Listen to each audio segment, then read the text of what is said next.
Welcome back to j.p. Sports Talk. We're back. We're here with NBA. Yes, sir. We're back to our normal podcast, like episode type thing. We We hope had you guys enjoyed the Mafia video because that yeah, was a we fun had, one for us to record. We actually recorded a part 2, so let us know if the comments are on, which they most likely won't be because, but if you want us to let us know how often you want to see that be posted. If you like the series, and this one will have more graphics, better editing, um, Mafia than too. the last one, Mafia 2. So if you're excited for that one, let us know. Um, Also, let us know other games we could do with the boys. We have 11 people in total, including the two of us. So if there's any games you guys think that would be good for the channel and would be able to play over Zoom, let us know. hmm Also, two things. First of all, I've heard some comments that said, "Yo, Patrick, I wish like YouTube allowed you to go off of the app." What you can do is it allows you to lock your screen. Not if you lock it, but if you just lay it down and it goes to sleep for Apple. So if you want to like Yeah, sorry he cut out there. But basically what he was saying is if you don't want to watch it and you just want to listen to it, just put your phone screen down. Um, it's also better for your eyes, but put your phone screen down and then like you said, it'll just shut off, but you'll still be able to listen to it. Android users like me, if you let your phone turn off, well, YouTube um won't let your phone turn off automatically. Like if you're like inactive on it, and if you do press the power button, it will stop the video. But if you just lay it down, that's what I do. I just listen to it laying down. So And then last thing is, we have a cool idea. So but we need people to take a form. It's not a quiz. yes, It will be linked in the description. Also, just DM our Instagram if you want to take it.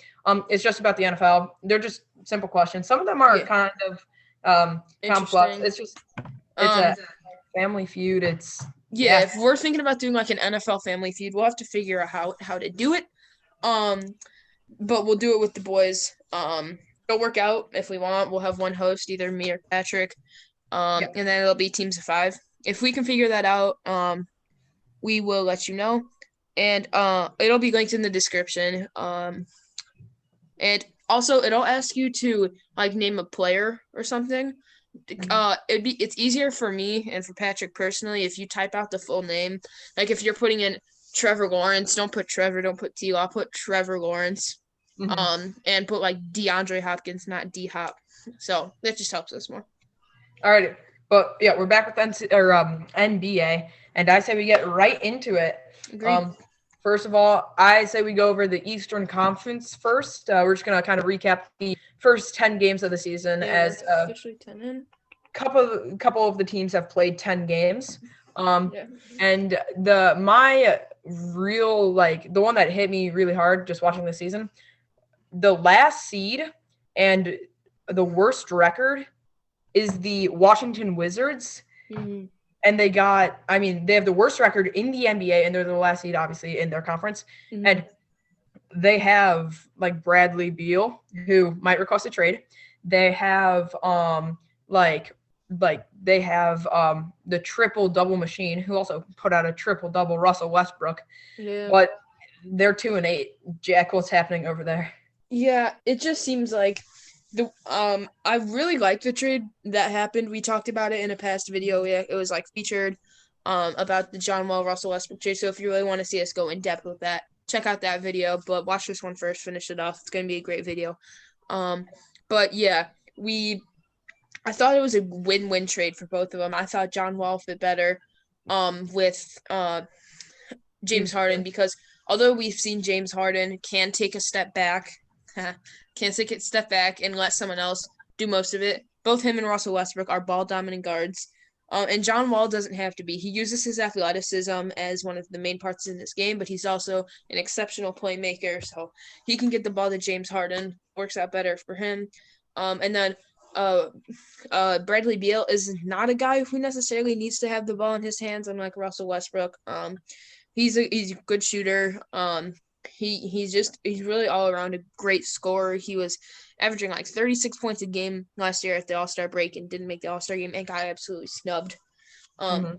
But I don't know. I think originally I thought Russell Westbrook and Bradley Beal were to fit well together. But it doesn't look like anybody on this team is fitting well together right now. Bradley Beal is still playing pretty well. Russell Westbrook started off hot. He hasn't been nearly as hot since. I liked what I saw to Deni Avdija in the preseason. He's not doing as good as he was in the preseason as he is now in the regular season. Yeah. It just seems like none of that team is really fitting super well together. So you're gonna have to see maybe I would not be surprised to see Bradley Beal end up getting traded at the deadline. He's been in trade rumors for a few years now, but I think this is the year where it could really happen. Yeah, Washington, I don't know what's happening. Like you said, I thought it was a win-win trade too, but both teams are are below their standards. They're 15th in their conference and 13th in their conference respectively. Like I did not see this coming actually. I don't know why I didn't. And not only is Bradley Beal a longtime Wizard wanted out of Washington, but then James Harden wants out of Houston, and it's just mess for those two. Organizations. But I like what you here. Go ahead. Go ahead.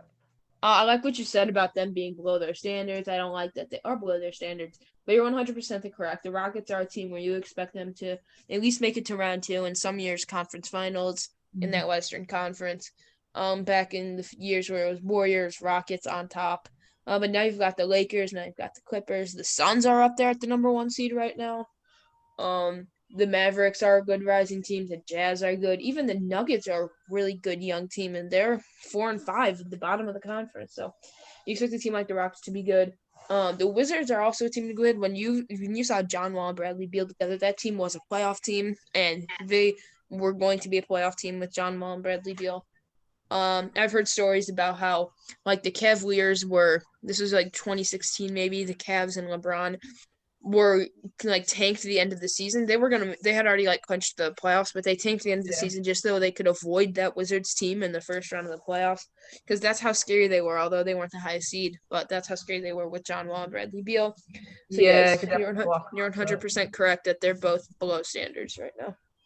Yeah. The second most intriguing team for me in the Eastern Conference that is below their standards, maybe the Raptors, but for me, it's the Atlanta Hawks. And although the Atlanta Hawks are 500, they're 4-4. They're number 10. They're one game out of technically they're tied for the 8 seed. They started off 4-0. They started off undefeated. They started off the hottest team in football or in basketball. No. They started off they started off looking like they were going to be a top 2 seed in the Eastern Conference. Trae Young started off, MVP talk maybe. And now they've dropped 4 straight, and they are – I don't know what's happening here. 5 straight now. They actually lost today to the Hornets. What happened. So. Oh, wow. Yeah. So now it's 5 straight. Now it's 4-5 instead of 4-4. They've lost – what's happening here? Yeah, it's happened less than an hour ago. Yeah, what is happening with this Hawks organization? Go ahead. They started off so hot. Trae Young is obviously a beast. He's going to be a beast. He's going to be one of those guys who, at the end of his career, he's going to be up there with the guys the likes of 15 All-Star games maybe. I don't know. That's saying something, but I mean, I feel like he's a guy who, for the next 10 years of his career, he can be an all-star. He's going to be the beast. He's the face of the franchise for the Hawks right now. Mm-hmm. He's the future, but it's not working great with Clint Capella. They drafted Onyeka Okongwu at the 6th pick, I believe, and they haven't been playing him enough. They do have they have a bunch of depth on that roster, which for me personally is not very encouraging, because you've got Trae Young, John Collins, Kevin Huerter, Cam Reddish, DeAndre Hunter, you've got Clint Capella, you've got Onyeka Okongwu, you might have Alex Len on that roster, who's a quality center. You just have so many pieces that you need to play, and there's not enough. There's only 5 guys who can play at a time, and Trae Young needs to get his 35 minutes. John Collins needs to get his 30 minutes.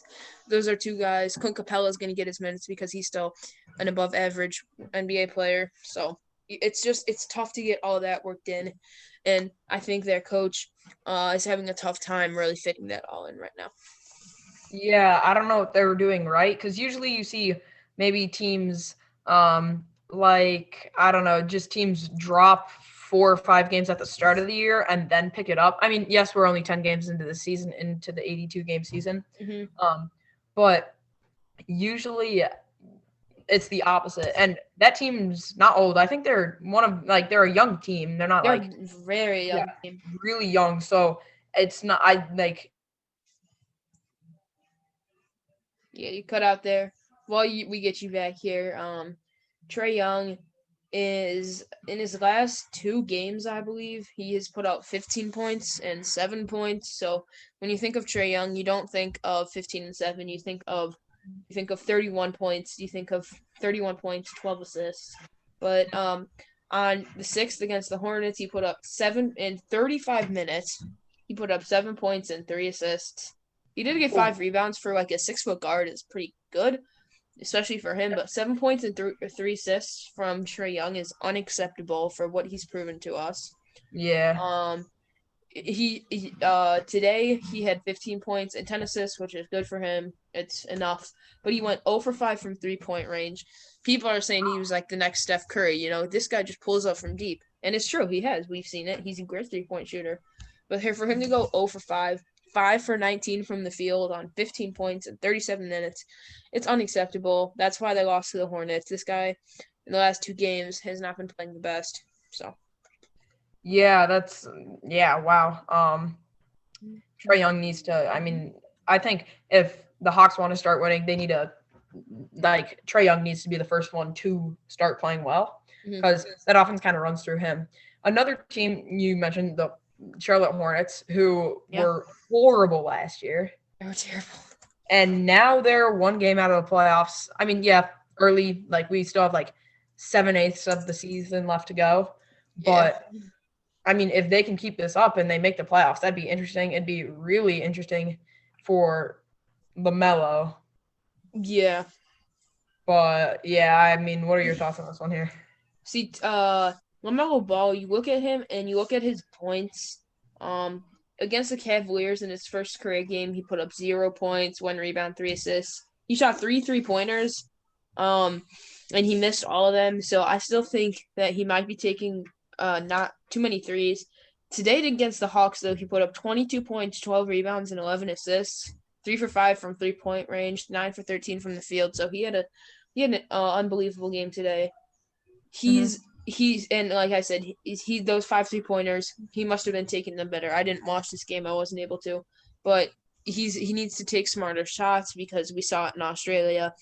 You mentioned it before too when we were talking about the NBA draft. You said that you didn't like LaMelo. It's like you were afraid of selecting LaMelo Ball because of he's not really a team player, and he's like he'll get his assists, but he's gonna take stupid shots. His 3-point percentage was not that good. And it shows on his stats. He has not been shooting well from 3, but he is one of the reasons that this team is doing so well. And he's in the last 4 games, he's almost averaging a triple-double, which is kind of insane for this rookie here. So, you know, he's one of the reasons they're doing so good.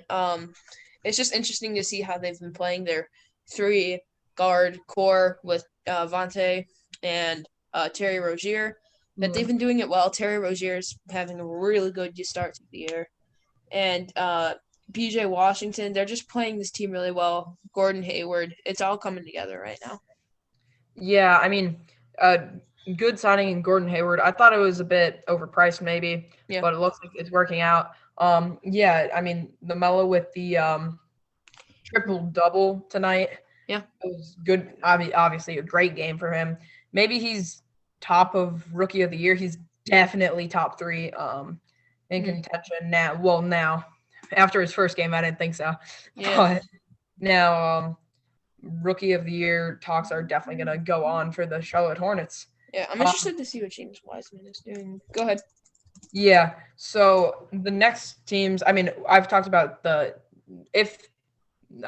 11 and 10 seed. Now I want to talk about the 8 and 9 seed, the Nets and the Heat, who we both thought at the beginning of the year, our predictions were, the Nets and the Heat can get back there. They can.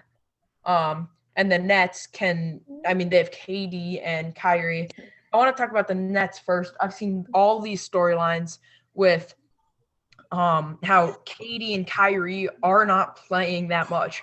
Usually they should get 35 minutes a game, if not more. They should. But I believe they're getting like 29, 28 or something.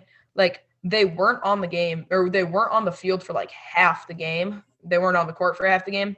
And like basketball is such a star dominant game now, especially with right. people, that you need your stars on the court. And yeah, Jack, how you feeling about the Nets and the Heat? I feel like this is something where the Nets are trying. I'll start off with them. I feel like this is something where it feels like they're trying to do load management. So there's something like we've got the backups and Karis LeVert, not the backups, but the second tier guys, Karis LeVert, Jarrett Allen, DeAndre Jordan, Joe Harris. These guys are going to get us to a playoff spot. And so we're just going to let Kyrie and Kevin Durant kind of take a break, and then we'll just let them have full motor in the playoffs. But it doesn't make sense because these guys have been sitting out for months and months because Kevin Durant was hurt. Kyrie was supposed to play the entire season, but he got hurt a few times. He came back and then got hurt again. These guys have been sitting for the past year, and I don't know why they're not playing them enough because it just doesn't – it's so odd because you've got Kevin Durant and Kyrie Irving. Kevin Durant is – he's so good. People can argue him. Somebody could tell me that they think Kevin Durant is the best player in basketball. I would not be mad at all. I was watching him against the Warriors on Christmas. I was like, he's so tall. His ability to shoot over a defender because his long arms, and he's unstoppable. Really. And then you've got Kyrie Irving, best ball handler besides maybe AI in history. A great playmaker in terms of creating space for himself. He's got that fadeaway jumper. We know how good Kyrie is. Sham God. So it's surprising to see them not playing them this much. And like I said, it sounds like load management, but they've been managing their load for the past year on the bench. So yeah, the Net, I don't understand because you think that the early season, if you could get out to a 13-4 start, that then even though or get out to a 20-5 start, then you might be cruising downhill, but you could, they're not going to lose out or whatever. They're still going to make the playoffs, especially if they have a really hot start. They're not having a hot start, especially for their standards. And you hit it. Those two are two of the Yeah, you cut out again. Sorry, guys. We're having a little bit of connection trouble. But while we get him back, I'll talk about what we're talking to you about these stats. I've heard a lot about this year since the 72-game season. There's going to be more back-to-back games, which isn't really irregular because that's been in basketball for years and years. Mm-hmm. But a lot of guys are deciding to sit out back-to-back games. Like Kevin Durant specifically. Kevin Durant hasn't played the last 3 games for the Nets. He didn't play on the 28th. He had a game of 27, so it kind of makes sense. But their past 3 games have been the 8th, the 7th, and the 5th of January. He hasn't played any of them. Kyrie Irving also on the 8th and the 7th didn't play any minutes. So when it looks like they're trying to rest more. But, like I said, it feels so weird because they've been resting for so long. Yeah, unless there's an injury, a slight injury, a sprained thumb or something. I don't know why they're sitting out. You'd think you wanted to get a fast start. But another pretty slow start in the NBA are the Heat because they represented the East in the finals. Yeah. And they're 4-4. If the playoffs started today, they're not in it yet. That's crazy. Yeah. How do you feel? Jimmy Butler, you got Bam, Tyler Hero. What's going on here? So into the playoffs last year, no one expected this team to be good. Or obviously they were good, but nobody expected them to represent the East in the World Series in the finals. Mhm. I still got baseball on my mind. Sorry, but it's been this year since we didn't expect them. It was such a surprise for them to make it that far. Now the bar for the Heat is set so high. When you look at their roster, it's deep, but they don't have they have a star in Jimmy Butler. I think Jimmy Butler isn't quite a superstar yet. They don't have a Kevin Durant. They don't have a Kawhi Leonard. They don't have a LeBron James, Giannis, Luka. They don't have Steph Curry. Although Jimmy Butler is very good, especially because this year he's averaging 14 points, 4 rebounds, and I'm trying to find the stats. 4 rebounds, 4 assists, and 14 points for Jimmy Butler. Once again, it's not acceptable because Jimmy Butler is a guy where it's like he's a hustle player. He's very he doesn't need to score to be effective on the court. That's because he's grabbing rebounds. He's chasing after loose balls. He's stealing the ball, which he's doing really well this year. He's got 2.2 a game, but 4 and 4 for the rebounds and assists is kind of disappointing. We need more from Jimmy. I mean, this is his lowest rebound since 2012, where he was 23 years old, and his assists are the lowest since. I mean, he's pretty much been above 4.6 since 2014. So it's disappointing. They don't have just that superstar to really if you it's like you don't have that one guy where it's like Kevin Durant, we need a bucket, and Kevin Durant's gonna get you that bucket. Steph Curry, if you need a bucket, Steph Curry's gonna get you that bucket. Yeah. Like Jimmy Butler is a good scorer, but you don't have a guy like that, you know. I mean, you have to wonder if maybe his age is getting to him. Like maybe he can't hustle like he was 23. He is 31 now. Yeah, you're right. But I don't think basketball hits as hard as it does in other sports. Like the age doesn't hit basketball as hard. I mean, it definitely hits hard, but like in football, 31 is worse than 31 in basketball. Yeah, you got some regression in basketball, but it's unacceptable in my opinion. I mean, Agreed.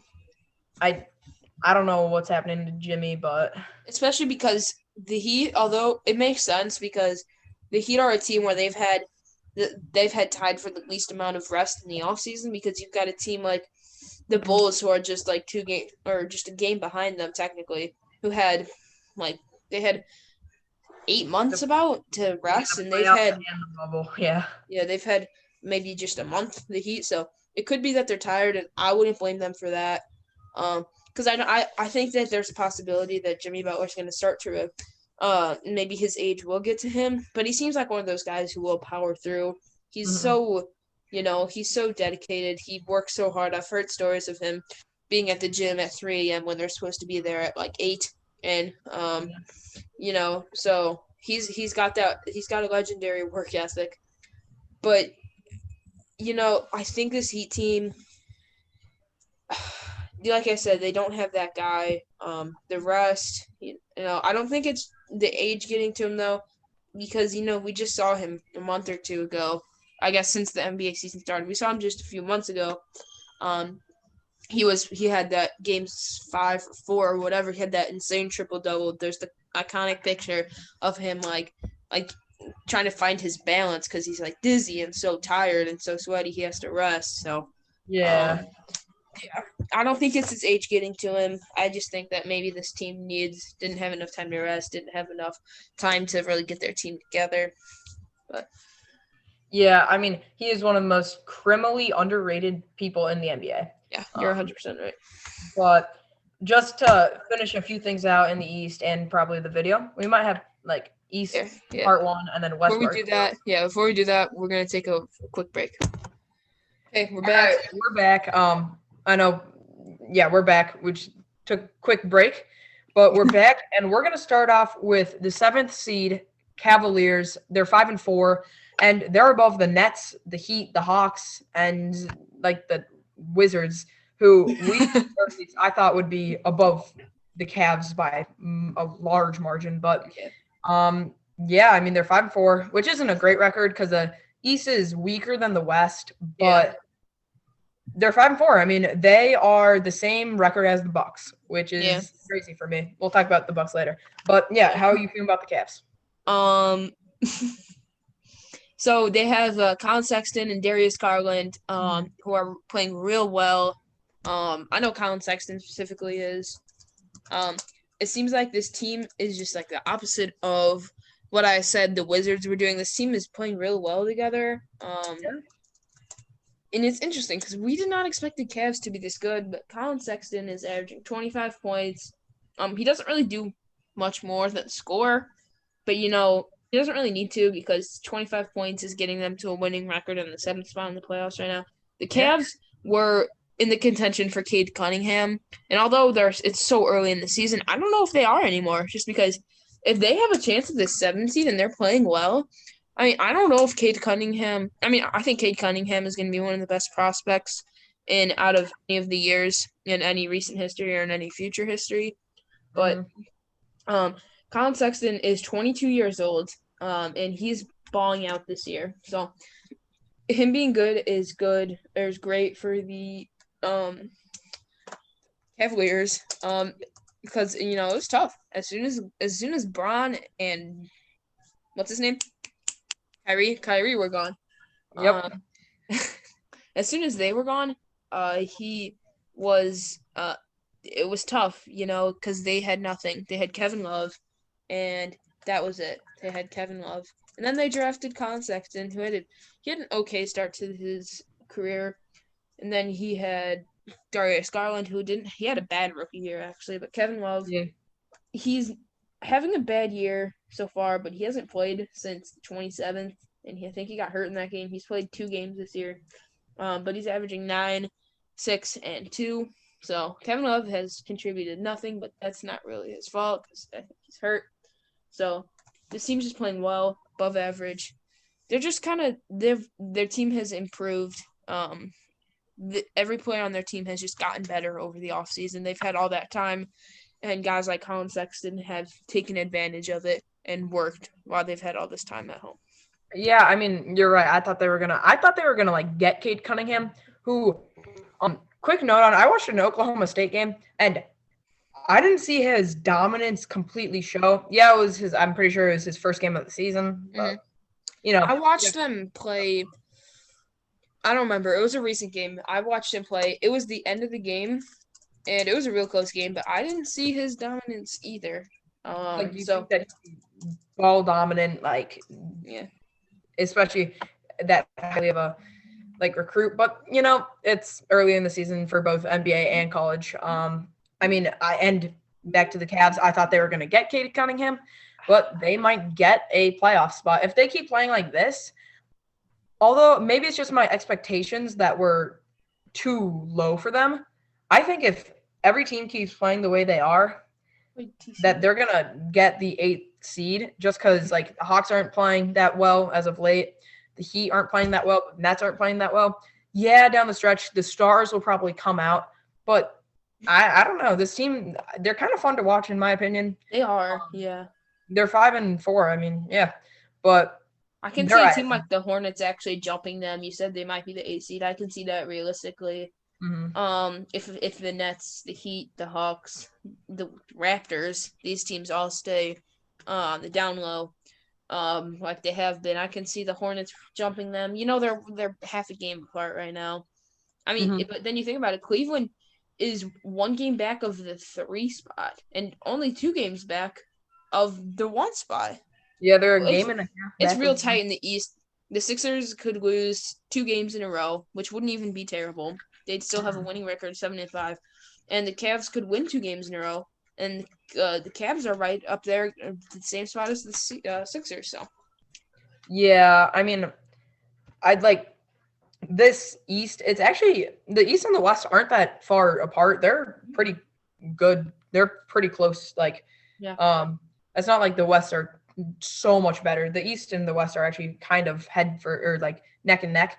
But it's really funny how I know it's early in the year, but the 11 seed is 2 games out of first place, but they're 2 games out of the last pick. So it's or the first pick, I guess. But early in the year, we'll obviously do recaps later on in the year when things are more vivid and and you can see them a clearer picture. But I say we move on to one of the most surprising teams, the Milwaukee Bucks. They're the 6th seed, and they are below the Knicks. Surprising, not in a good way, guys. Yeah. So they made these moves. They got Drew Holiday, and the reason they got Drew Holiday, it's not because they wanted Drew Holiday. They got Drew Holiday so that Giannis would stay, and that's just kind of the facts. But I mean, who doesn't want Drew Holiday? He's one of the best two-way players in the league. Drew Holiday is actually one of my favorite players. I don't like him so much because he's on the Bucks now, but I've listened to other podcasts, like I listen to basketball podcasts, so like Through the Wire is a good one to listen to if you're really interested in basketball, but obviously listen to us more than them. But I've listened to them. They have great coverage on that. They were talking about the Bucks. Apparently they haven't been playing Drew Holiday enough. Like for us, we don't have enough time to watch all the games in the day because we're sports fans. Mhm. But we also have a life. Like we have And school. friends, we have school all day. I exercise. I know Patrick. Like we both have sports that we play too. Yeah. So so sometimes you just can't watch all the games. Like if I were to do this for a job, I would watch every NBA game because I'd get the best analysis. But whatever, I went off track there. But they haven't been playing Drew Holiday enough, and I don't understand. You got him so that Giannis would stay. Giannis is there for the next 5 years. He's got that contract at least. They might deal up a trade. I don't think so, but they're not playing him enough. He's a good player. He's the second best, or no, he's the third best player on your team. But you've got a big three. You've got a legitimate big three now that you have Drew Holiday. So, Chris Middleton has been balling out. Giannis has been playing well. Not MVP Giannis, but he's been playing well. Yeah, I mean, their big three isn't the KD and it's not the KD, or it's not the Kevin Love, the Kyrie, and the LeBron, or the KD, the Steph, and the Clay. And we don't expect them to go 73 and 7. Yeah, 73 and 9. But I did expect them to be the top or the second seed. I just expected them to be like 7-3 at this point. Yeah, they're 5-4, which is not bad. It's like one more loss and 2 less wins. But I don't know. I just expected them to be higher than the Knicks, who we go into right now. Before we do that, I need to say this. I just got a notification. The Magic and the Dallas game just ended. Dallas won by 14.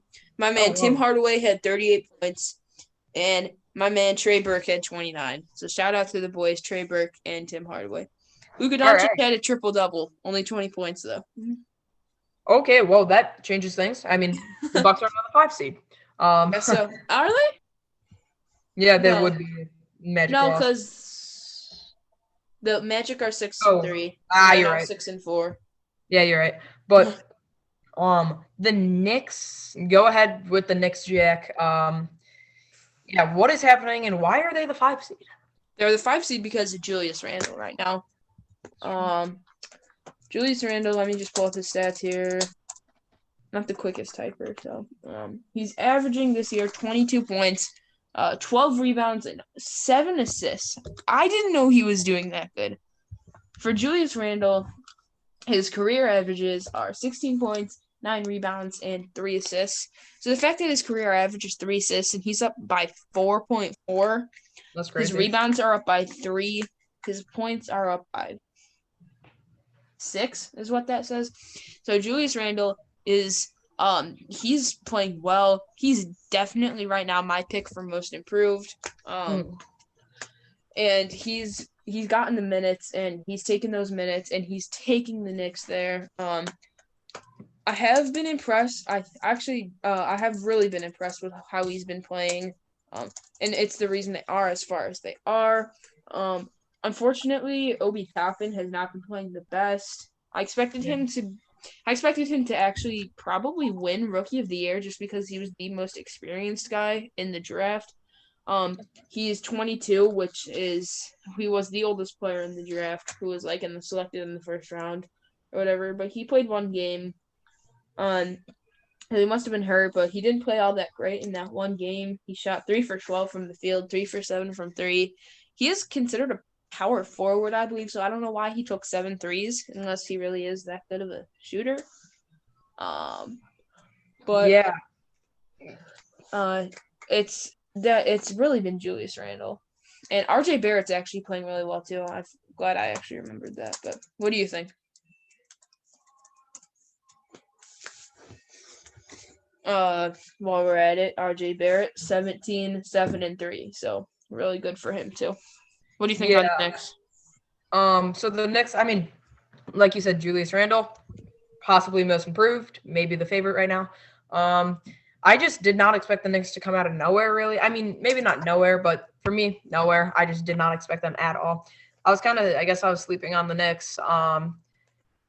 I think this might be, in my prediction, is they're not going to make the playoffs. I think they're going to fall out because we're only 10 games through the season.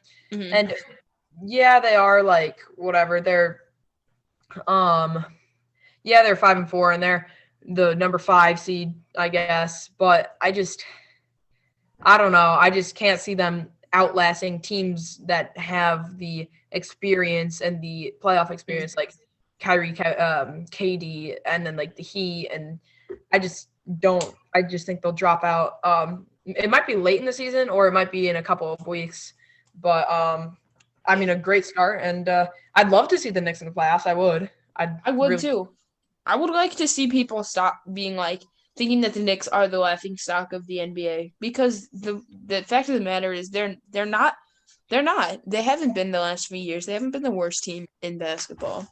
So I think you're right. I think they're gonna get passed by these better teams, but I don't think that this is a fluke so far. I think they had this good of this team. I think that they have this potential. Julius Randle, he was picked highly. And we always hoped he would make it this far, or he would get to this level of play. He never did. He was drafted 7th overall by the Lakers, so you would expect him to have. We were expecting him to be real good, potential, really good player, at least a all-star. Maybe an all-star. Yeah, So for the fact that right now he is on pace to be an all-star this season for sure. So I said that he might be the most improved player pick right now. I'm gonna change that, make him second. Christian Wood for me is up 10 points, 4 rebounds, an assist, half a steal, a block, and he's shooting 55% from the field, so it's pretty good. Good numbers for him. We'll wrap the top 4 teams up really quickly, because the top 2 teams I expected. 76ers, they've had talent. Their roster has been loaded. Tobias Harris is playing really well. Yeah. You cut out there, but you're 100% right. Joel Embiid is playing like an MVP candidate right now. Ben Simmons is playing like Ben Simmons. And you think about this, if Ben Simmons doesn't improve for the rest of his career, if he never becomes a good shooter, I think that's 100% okay, because Ben Simmons right now is an all-star, and he's a great playmaker. He's a 6'10" point guard, which is just absolutely insane. Sorry, my brightness is down here. But if you have him like that, if Tobias Harris continues to play well, finally living up to that contract, Embiid's playing like an MVP. MVP. It's not super surprising just because we know they had this talent. Yeah, I mean, they really needed to break out and trust the process, the whole thing. They were the worst team in basketball. This is a while ago, like 5, 6, 7 years ago. But now they're the best team in basketball. It's early in the year, and I'm going to keep saying this. It's early, but the way the 76ers are looking, they're at the top of the East, and they're definitely going to make the playoffs. In my opinion, they're going to be top 3, maybe top 2 seed. The other 7-3 team from the East is the Boston Celtics. Not a surprise, to be honest. No, I thought the top 2, they're going to be the top 2. I think that could be a pretty, like, an instant classic of a Eastern Conference, if the Eastern Conference championship, if they both make it there. They're just 2 of the premier programs, or I guess premier organizations in the East. That's, now, not a while ago, but now. Yeah. But the 3 and the 4 team is really the talking point of right now. Magic and the Pacers. I did not expect either of them. I guess the Magic just lost, so it's the Pacers 3, Magic 4. Jack, go ahead with these 2 as you wrap us up. the Pacers are a team where I'm actually now surprised to see them this high because TJ Warren played so well in the bubble. I don't think he's doing quite that good this year, but that team is I think that team has a similar talent level as the Bulls. And the Bulls just can't play well. I think that they're such a similar team. They have a bunch of highly above average guys, but they're not really stars yet. Like Victor Oladipo has been a star in the past, but ever since his injury, he has not been the same. He's still really good NBA player. Malcolm Brogdon was 50-40-90 a few years ago. He's a really good point guard. Miles Turner, very quality center, great rim protector. And then Domantas Sabonis is an all-star. All that. So that's holy cow, I just realized that's a really good starting five. You've got Malcolm Brogdon, Victor Oladipo, TJ Warren, Domantas Sabonis, and Miles Turner. It's a great five. Pacers fans, I'm sorry. I don't know why I just compared the Bulls to you because they're not anywhere near. I just thought because the Bulls have Zach LaVine, Wendell Carter, Lauri Markkanen, Kobe White, Otto Porter. That's a solid starting five. Like, let's be real here. They just don't play well. I will say that the Bulls, they are the Pacers, but they're 2 years back from the Pacers, or they're 3 years back. I can see that for sure. I could see the Bulls making the playoffs in a couple of years. I don't think they're going to make the playoffs this year. As we quickly go over, they're 4-3. They're 4-6. Good. I mean, but they're playing Bulls level basketball, at least in the past couple of years. Mm-hmm. Yeah, I don't know, but yeah, Magic. Vucevic is still playing well. Aaron Gordon's playing well. If John Isaac was there playing at what we think would be most improved player level, I think that changes things. I think that's a real scary team if they're playing at a 6-4 level right now, and then they add John Isaac there. Very sad that John Isaac is out because he's one of the most beloved players out of like modern fans right now. At least I love him. I love him too. I don't watch much of him, but he's just a guy who plays good defense. He's a little bit of a scorer. He's a great player. And Markelle Fultz. Prayers up to Markelle. He got injured. He was starting off the year real well. Finally living up to that number one pick, at least as a youngin'. He's only 23, so he's still got plenty of time. I forgot he's only 23 still. He's 23, 24. He's so young, though. He was drafted at like 19 years old, super young. So, things are looking up for the Magic. Even if they trade Vucevic, Aaron Gordon's playing well, you get John Isaac back. You have Markelle Fultz. You have Cole Anthony. That's a deadly backcourt of Markelle Fultz and Cole Anthony in the future. By the way, I hate that Cole Anthony wears number 50. That's such an ugly number for a point guard. That's true. But that pretty much wraps this up, right? Unless you have anything to add to the Magic. Yeah, not much. Just saying how Magic could be top 3 seed. I would see the top 4 maybe staying the same. Maybe the Bucks jump in there come playoff time in 82 games. Or I guess in 72. But that's all for me, at least for the Eastern Conference. So yeah, we actually originally planned on the video being Eastern and Western Conference, but we didn't realize how much we had to talk about out of each conference. So this will be an Eastern Conference video. On the day this comes out, then tomorrow's video will be the Western Conference. So before we leave, little trivia. We're going back to the 2012-2013 NBA season. I want you to tell me who you think the number 1 seeds were in each conference. Think back to 2012-2013. 2012-2013, All right, from the East, Miami Heat. 100%. 66-16. Okay. From the West, off the year 9-1. 2012, it's either Dirk and the Mavs or OKC. Okay. I'm pretty sure it was Dirk. Lock it in. What's your locked in answer?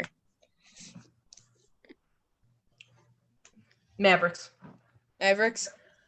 Out of your 2, you picked the wrong one. The Thunder were 60-22 at the top of the conference. The Mavericks were the 10 seed at 41-41. I thought they won the finals that year. I believe it was 2010, 2011. So you were 2 years. Oh, I was 2 years off. 2012 was the prime Yeah. of. Yeah, 2010, 2011, I believe. Yeah, you're right. 2012 is when OKC went up against Miami, I think. Yeah, let me just look this up real quick. Mavericks, NBA finals. I mean, hey, if you want to see this, I'm just saying at the end of every episode, we could give each other trivia. I think that's a great idea. I like this idea. Also, once again, before we leave, if comments are on, let us know. We are interested in this because we're gonna need something to talk about because sometimes like not all the seasons happen at once. If you want to see college basketball, let us know. Okay. It doesn't have to be like in our regular rotation. It could be like once a week, once every 2 weeks, once a month, just recapping. But after the whistle, subscribe, shout out. All right. I think that's all for us. Sorry, this is kind of a long episode, but part 2 coming soon. See you tomorrow. Yeah, boys. Shout out to James Harden because he travels.